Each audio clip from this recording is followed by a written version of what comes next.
Le rallye spectaculaire du Bitcoin a considérablement augmenté la valeur des réserves de Bitcoin détenues par le Salvador et le royaume du Bhoutan. On en parle dans un instant. Le Crypto Daily. Mon nom est Benjamin Cohen.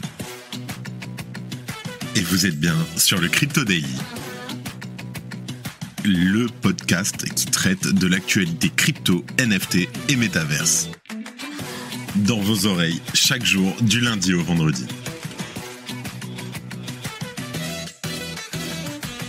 Salut, c'est Thomas du Crypto Daily, j'espère que vous allez bien, et c'est donc notre actualité principale aujourd'hui. On parlera aussi du rôle offert par Donald Trump à Elon Musk dans sa future administration, avant d'évoquer le nouveau produit de Coinbase. Mais avant tout ça, et comme d'habitude, le coin du marché. Here comes the money.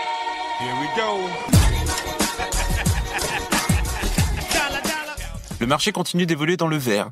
Le Bitcoin gagne 2,4% sur les dernières 24 heures pour un prix de 91 234 $. L'Ethereum gagne 0,8% pour un prix de 3 320 $. Le Sol gagne 2,1% et le BNB progresse de 0,7%. Le Doge augmente de 12,2% et le XRP de 8,1%. L'ADA gagne 3,5% tandis que le Shiba augmente de 6,5%. Le Salvador et le Bhoutan voient la valeur de leurs réserves de Bitcoin décoller. Depuis les élections américaines et la hausse fulgurante du Bitcoin, deux pays ont réussi à tirer leur épingle du jeu. Il s'agit du Salvador et du Bhoutan. La valeur des bitcoins du Salvador a dépassé 500 millions de $, tandis que les avoirs du minuscule royaume du Bhoutan a dépassé le milliard de $. Les données du bureau Bitcoin du Salvador montrent que la pile du Bitcoin du pays s'élève à un peu moins de 5 932 bitcoins. Et avec un prix de 90 000 $ à l'heure où j'enregistre, ça représente une valeur d'environ 533 millions de $. Et aussi impressionnant que soit le pari du président du Salvador, Nayib Bukele, l'histoire du royaume du Bhoutan pourrait être encore meilleure. Ce petit état d'Asie du Sud, qui ne compte que 800 000 habitants, dispose d'une réserve de Bitcoin de 12 574 bitcoins, d'une valeur de plus d'1 milliard de $ au cours actuel. En d'autres termes, la valeur des avoirs en Bitcoin du Bhoutan représente plus d'un tiers du PIB du pays, qui s'élève lui à un peu moins de 3 milliards de $. À l'inverse, 500 millions de $ en Bitcoin du Salvador ne représentent que 1,5% de son PIB. Les avoirs du Bhoutan auraient été accumulés grâce au mining de Bitcoin, car la nation himalayenne dispose d'une abondance d'énergie hydroélectrique. Et en septembre, Arkham Intelligence a indiqué que le pays était probablement le 4e État-nation détenteur de Bitcoin au monde. De son côté, après avoir acheté des Bitcoins à quelques reprises au cours de la période haussière de 2021, le Salvador a véritablement commencé à investir dans le Bitcoin en novembre 2022. Et selon Nayib Bukele, les avoirs étaient déjà rentables dès décembre 2023. Pour rappel, la stratégie du Salvador, en matière de Bitcoin, a toujours été un point de friction avec le Fonds monétaire international. L'institution s'inquiète de la situation budgétaire du pays, et le Salvador, lui, ne semble pas vraiment s'en préoccuper. En effet, le pays a annoncé son intention de racheter 2,5 milliards de $ de sa dette, libellée en dollars. D'ailleurs, selon Bloomberg, la dette du Salvador a regagné 4,7% depuis l'élection de Donald Trump la semaine dernière. Vous voulez en savoir plus sur le fonctionnement de Bitcoin, la blockchain, les stablecoins ou encore les altcoins? Dans le premier épisode de notre série de vidéos, on vous explique de manière simple et claire tout ce qu'il faut savoir pour comprendre le monde des cryptos. Que signifie halving? Pourquoi parle-t-on de shitcoin? Notre guide complet vous donne tous les fondamentaux essentiels pour naviguer sereinement dans cet univers en pleine expansion.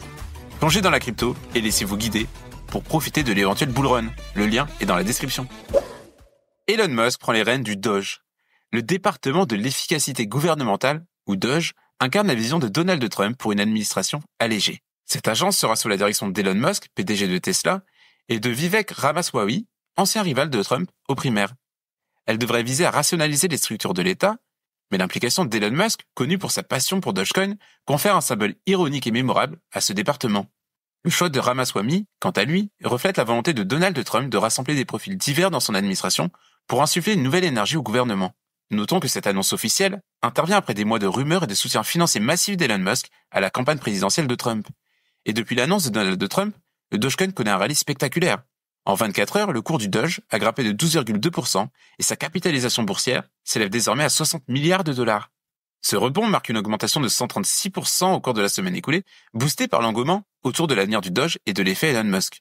Dogecoin, souvent considéré comme une crypto mème, trouve dans cet événement une crédibilité inattendue, renforcée par la présence d'un département fédéral reprenant son nom. Et si l'initiative de Donald Trump est avant tout un clin d'œil, elle pourrait aussi susciter une vague de soutien institutionnel pour Dogecoin. Cet actif symbolisant liberté et innovation pour de nombreux investisseurs.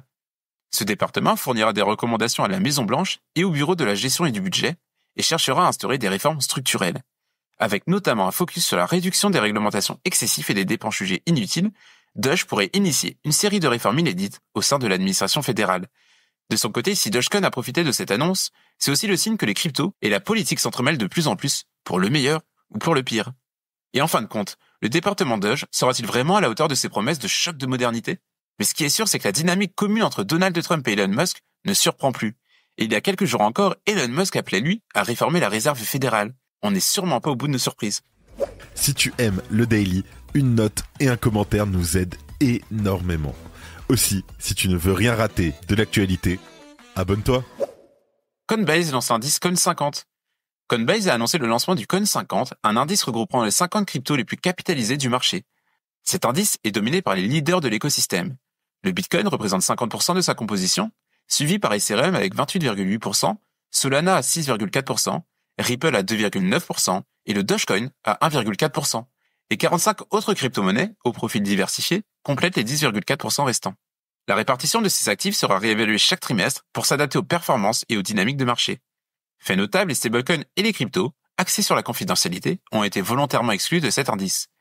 Et avec cette sélection, l'objectif de Coinbase est de proposer un éventail représentatif des principaux secteurs du Web3, tout en conservant des actifs conformes aux attentes de régulation et de transparence. Notons que cet indice a été développé en collaboration avec Market Vector Indexes, spécialiste mondialement reconnu dans le domaine des indices financiers.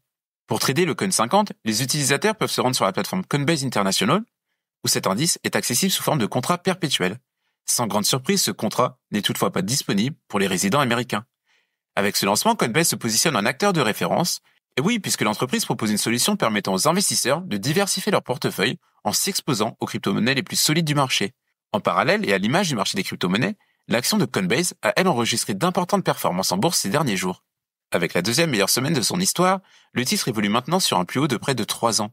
Et avec cette performance, l'entreprise atteint désormais une capitalisation boursière de près de 80 milliards de dollars, ce qui la positionne comme la 132e plus grande capitalisation américaine. En tout cas, Coinbase continue de s'affirmer comme un pionnier dans l'innovation et la gestion d'actifs numériques. Et voilà, c'est fini pour nos 3 news principales du jour, et on passe maintenant aux brèves.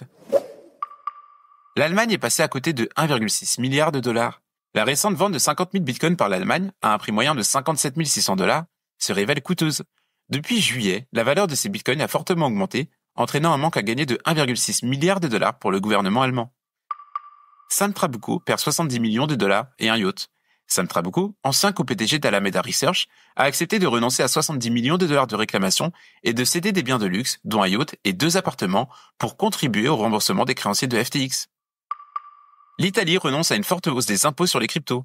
Le gouvernement italien envisage de réduire l'augmentation prévue des impôts sur les cryptos, passant de 42% à 28%. Cette modification intervient alors que la coalition de la première ministre cherche à soutenir le secteur crypto. La fondation Ethereum reprend la vente de ses tokens. La fondation Ethereum a vendu 100 ETH.